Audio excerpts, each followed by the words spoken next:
بسم اللہ الرحمن الرحیم اعوذ باللہ من الشیطان الرجیم بسم اللہ الرحمن الرحیم وبہ نستعین۔ الحمدللہ ہماری گفتگو آج کتاب الحوالہ کے آخری درس میں،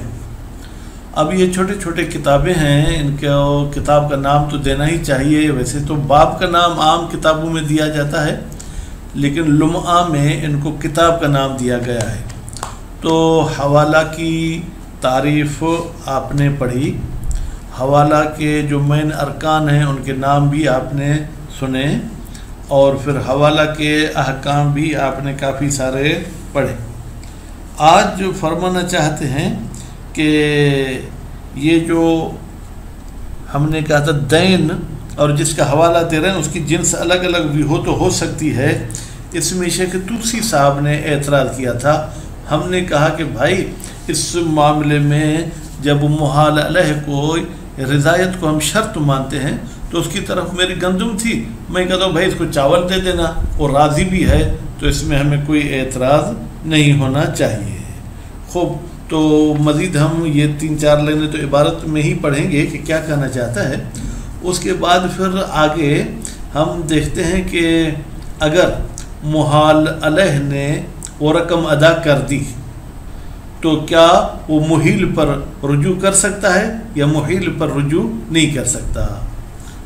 ویسے تو محیل پر رجوع نہیں کرنا چاہیے، کیونکہ محیل کا اس کی طرف قرض تھا، وہی قرض اس نے محیل کی جگہ پر محال لہ کو دیا ہے یا محتال لہ کو دیا ہے۔ لیکن اگر وہ شخص دین کا ہی انکار کرے تو کیا کریں گے؟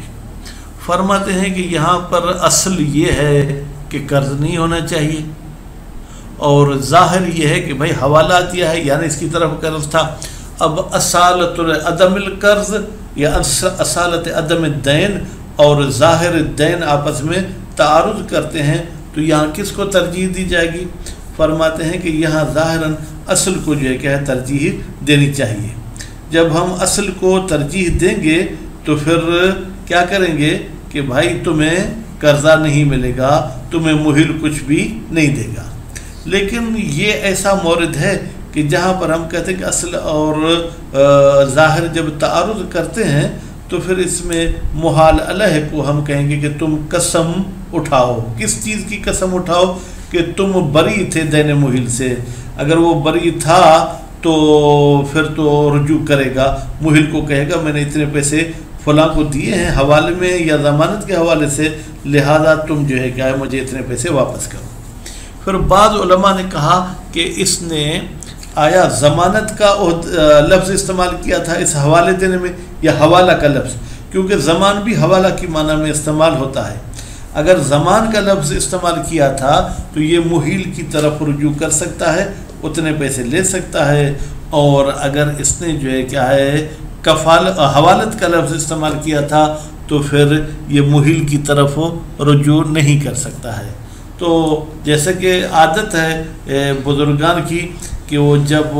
عقود کے آخری ابحاث میں پہنچتے ہیں تو وہ پھر اس قسم کے تھوڑے بہت اختلافات کو بیان کرتے ہیں، تو وہی اختلاف یہاں پر بھی بیان ہوا ہے۔ ابھی ہم چلتے ہیں عبارت کی طرف۔ ھذا تعلیل، اور یہ جو علت بیان کی شیخ توسی نے کہ بھائی یہاں پر حق زیادہ ہو جاتا ہے، پھر ارفاق زیادہ ہو جاتا ہے، انما یتوجہ، ہاں یہ ان کی تعلیل بالکل ٹھیک ہے اپنی جگہ پر، لیکن کس کے نزدیک؟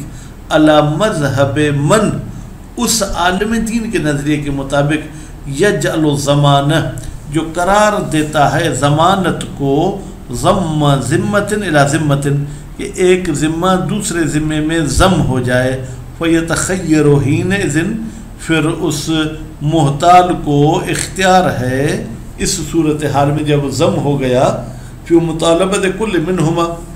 کہ وہ ان دونوں میں سے کسی ایک سے مطالبہ کرے گا بمجموع الحق، بھائی مجھے زید تو دے دے یا خالد تو دے دے۔ اما علی مذہب اصحابنا، لیکن ہمارے علماء کے نظریے کے مطابق، من انہ ناقل للمال، بھائی یہ زمان ضم کرنے کی معنی میں نہیں ہے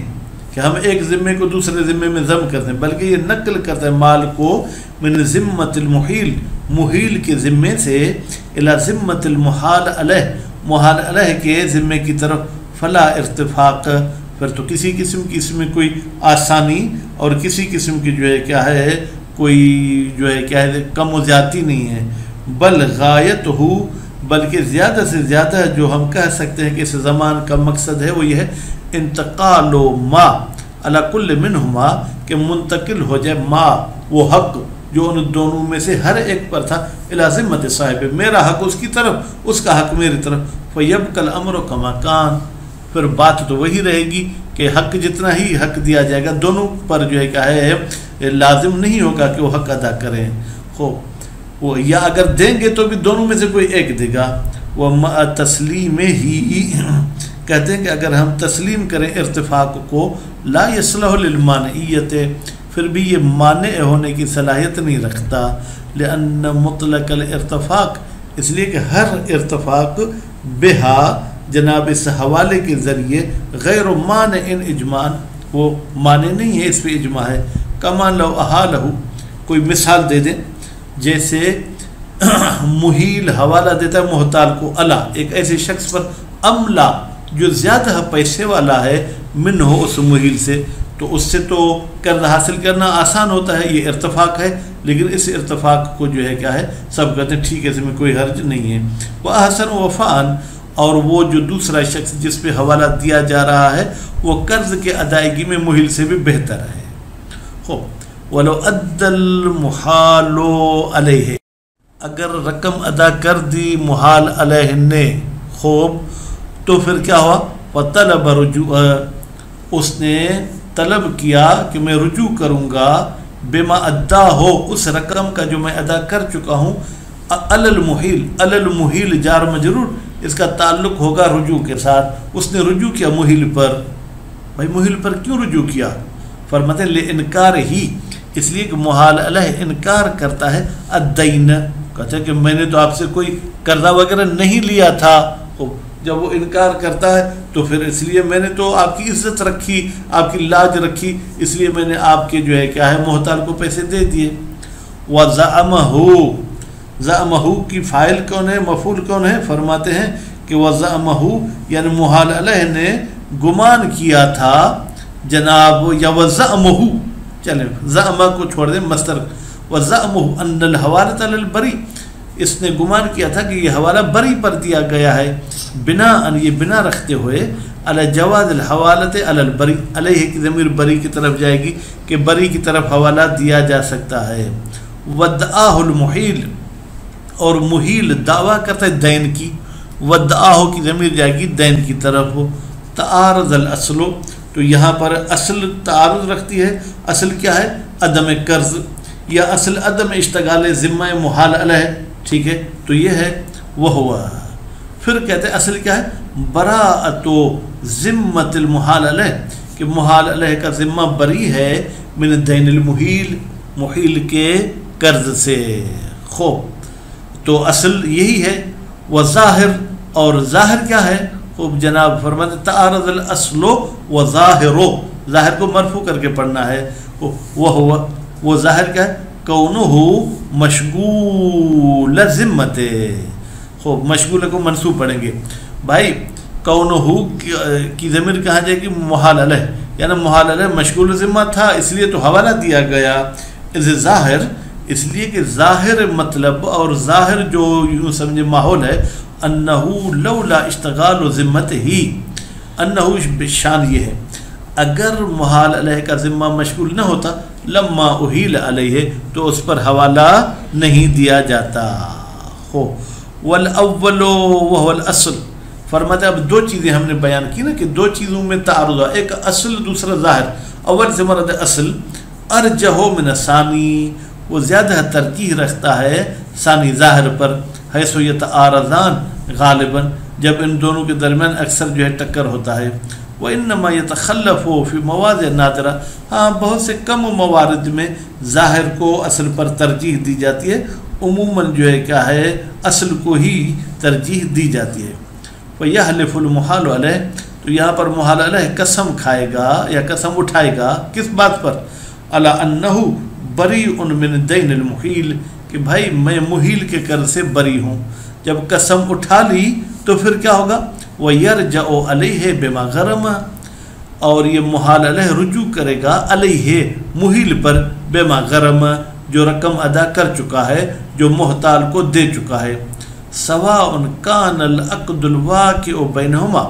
کوئی فرق نہیں کہ وہ عقد جو واقع ہوا تھا محیل اور محال علیہ کے درمیان باللفظ الحوالت، وہ لفظ حوالہ کے ساتھ ہوا ہو، اب الزمان یا اس میں لفظ زمان آیا ہو، لأن الحوالت علی البری، اس لیے کہ ایک بری شخص پر حوالہ دینا اشبہ بالزمان، وہ زیادہ شباہت رکھتا ہے زمان کے ساتھ، فتصح ہو پھر وہ حوالہ صحیح ہے باللفظ ہی، جناب لفظ زمان کے ساتھ۔ وَأَيْضًا، اور دوسری دلیل یہ بھی ہے، فَهُوَ يُطْلق، کہ بھائی زمان حوالے پر اطلاق ہوتا ہے، استعمال کیا جاتا ہے، یا یہ زمان استعمال ہوتا ہے ایک علامہ ایسی معنی پر یشملہما، جو شامل ہو جاتی ہے خود زمان کو بھی اور حوالہ کو بھی، بالمعنی العام، معنی عام کے ساتھ، جو ہم نے ابتدائی کتاب میں پڑھی تھی زمان والے میں۔ وَيَصِحُ التَّعْبِيرُ،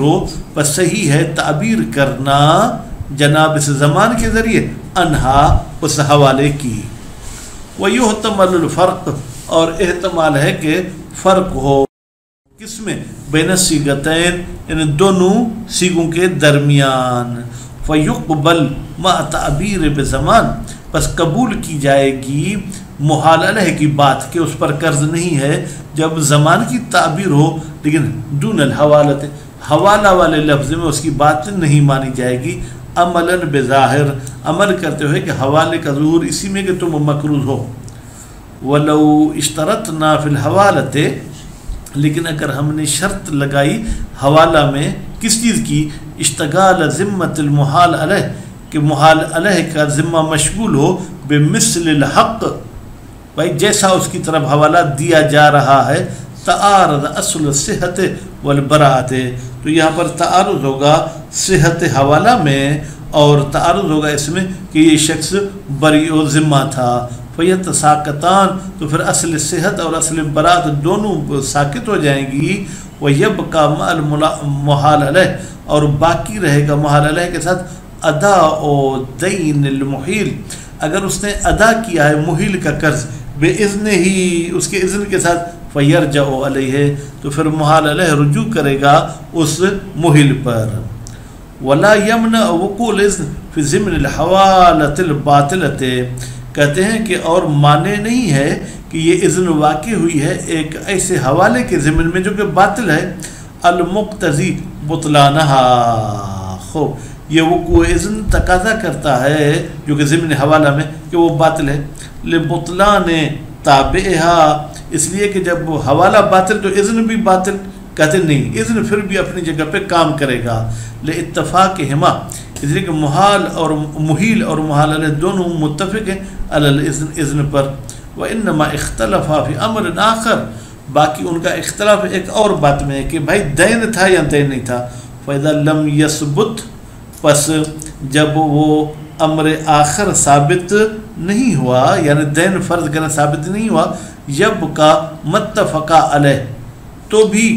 باقی رہے گی ما، وہ چیز جس پر یہ دونوں متفق تھے۔ بھائی ماں کی وضاحت من کرتے، من الاذن فی الوفا، کہ بھائی اس کو اذن دی تھی کہ تم قرض ادا کرو، المقتضی، یہ اذن تقاضا کرتی ہے لرجوع، کہ محال علیہ رجوع کرے کس پر؟ محل پر۔ ویحتمل عدم رجوع، اور احتمال ہے کہ ہم کہیں کہ بھائی کوئی رجوع کی بات نہیں ہے، محال علیہ محل پر رجوع نہیں کر سکتا، کیوں؟ ترجیحاً للصحت، ہم ترجیح دیں گے صحت حوالہ کو، المستلزمت، یہ صحت کا لازمہ ہے، لشغل ذمت، کہ بھائی محال علیہ کا ذمہ مشغول تھا اس لیے تو اس پر حوالہ دیا گیا، نتیجے میں جو ہے کیا ہے وہ دین کا انکار نہیں کر سکتا۔